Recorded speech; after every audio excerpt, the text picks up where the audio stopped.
All right, let's get into some NFL news now because Trevor Lawrence has signed a contract extension, a massive contract extension that will earn him $50+ million a year playing quarterback for the Jacksonville Jaguars. Now, as always with these contracts, the question is always, as Trevor Lawrence earned the contract?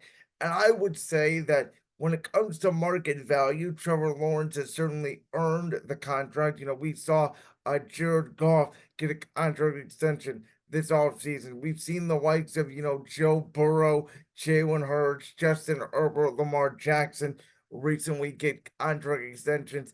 And every time you get a contract extension, you're going to reset the market. It really doesn't matter who the quarterback is. If you are a starter level quarterback, you're going to reset the market because the salary cap just keeps going up and up and up.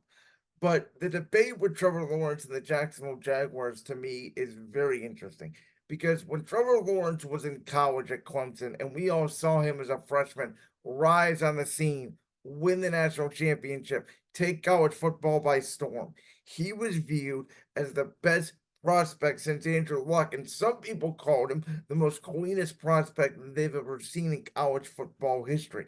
Obviously, Caleb Williams now has that label now that he's in Chicago coming out of USC, but it was similar talk around Trevor Lawrence when he came out of Clemson.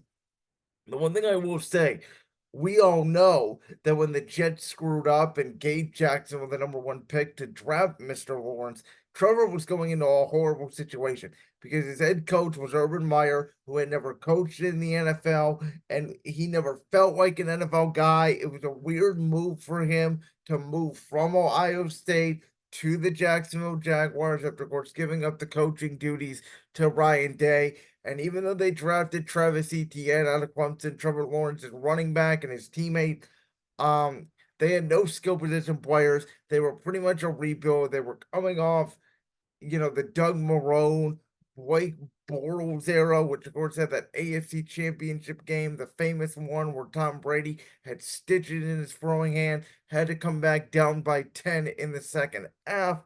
And that was pretty much the end of the Jaguars until they got Trevor Lawrence. Now, again, the Urban Meyer thing was a disaster from the bar incident to him allegedly kicking a kicker to him just demanding respect because Urban Meyer didn't understand the NFL and college is two different things. Coaching kids is different than men. You have a salary cap, you have restrictions, you're not the head honcho, etc. Jacksonville won two games, including one overseas. So Urban Meyer, I believe he only won one game in the United States, and that was a game that they won against the Buffalo Bills, the high-powered Bills. And that was the year that the Bills and Chiefs played maybe the greatest playoff game ever in the divisional round. So crazy how the NFL works. And then obviously, Urban's a disaster, gets fired, midway through at the end of the season. They bring in Doug Peterson, who had taken a year off after being the head coach in Philadelphia for 5 years. He won a Super Bowl coaching not only Carson Wentz, but coaching Nick Foles. In that Super Bowl run, Doug was viewed as a quarterback whisperer under Andy Reid for all those years, not only in Kansas City, but in Philadelphia as well, really viewed as a grown up and a guy to get Trevor Lawrence back on track and change the culture. Then they go out, they add the likes of Christian Kirk and Evan Ingram and Zay Jones in free agency. And while it took a slow start, Trevor Lawrence really did come on there. At the end of year two, he was on fire, got the Jags to the playoffs. They win the AFC South. They had that incredible comeback against the Chargers in the wild card round after he throws five picks in the first half, and then they play Kansas City very well in the divisional round, and then they lose. This season, they get off to an 8-3, 9-3 start. Trevor Lawrence gets hurt. He's not the same at the end of the year. Jaguars collapse like nobody ever expected. Houston Texans steal the division. Now this year, Houston Texans, they had Joe Mixon. They had Stephon Diggs. Indianapolis is coming back with Shane Steichen, very brilliant offensive coach. Anthony Richardson, a year healthy under his belt. The Colts seem like a team that could take a step up. And obviously, Tennessee now with Brian Callahan, new head coach, they had a ton of weapons, including Calvin Ridley, Tyler Boyd, DeAndre Hopkins is still there. They had Tony Pollard from Dallas. Can Will Levis take the next step? So this division is a lot harder than what Doug Peterson entered in 3 years ago. And I'm going to talk about this tomorrow when I do my top 10 NFL teams under pressure to win in 2024. There is pressure here for Trevor Lawrence because, again, in 3 years, he's played 2 playoff games. He's 1-1 in those playoff games. His only win was in dramatic, come from behind fashion. And for a guy who is seen as a protege, for a guy who's seen as the next Pharaoh essentially in Jacksonville, a guy that's going to lead the Jags to the promised land. Here we are now entering year 4, and he's missed the playoffs 2 out of his first 3 years, and it was a disaster down the stretch in year 3, and he just has not lived up to the hype. Now, he is what I would say right now a very good quarterback, probably more B plus than C, or I would say more B plus than B minus to be more fair.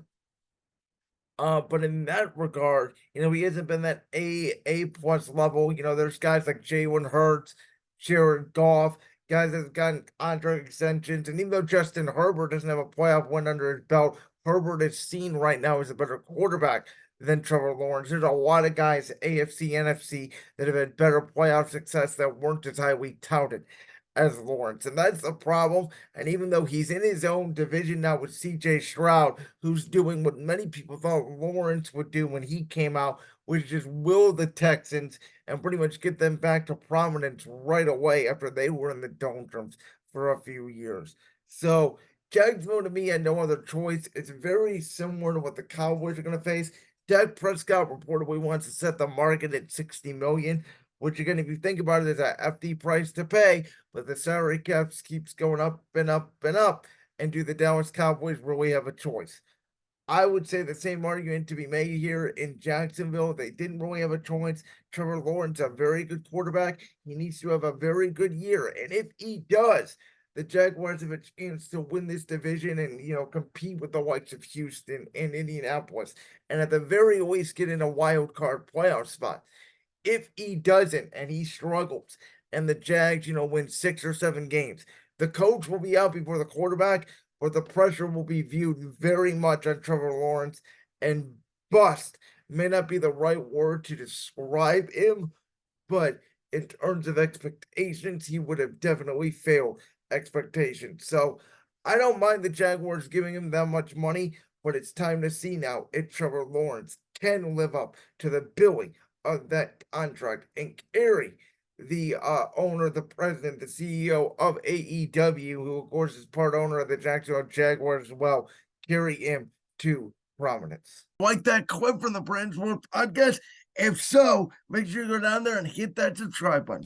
While you're down there hitting the subscribe button, make sure to also hit the notification bell so you never miss another upload. And make sure you check out all the other clips from the Brand's World podcast right here on YouTube.